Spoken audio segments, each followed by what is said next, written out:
আজকের ভিডিওটা প্রায় 1 মাস আগের ভিডিও, যেই দিন মাধ্যমিক পরীক্ষা শুরু হয়েছিল। আমার ভাইও এবছর মাধ্যমিক পরীক্ষা দিল, তাই আমি সকাল সকাল ঘুম থেকে উঠে রান্নাটা করে নিচ্ছিলাম। প্রথমেই চাল ধুয়ে ভাত বসিয়ে দিলাম। ঘরে কিছু জিনিস ছিল না, তাই আগেই অর্ডার করেছিলাম, সেগুলোই ভাই এনে দিল।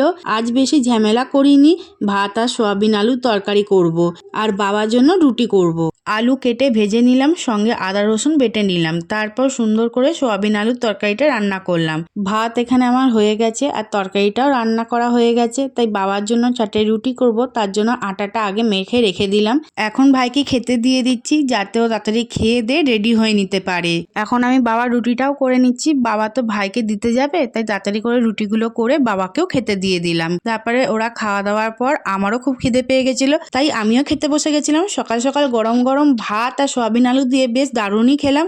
আমার খাওয়া শেষ হতে না হতেই ভাই দেখি রেডি হয়ে বেরিয়ে যাচ্ছে, তাই ভাইকে টাটা করে দিলাম।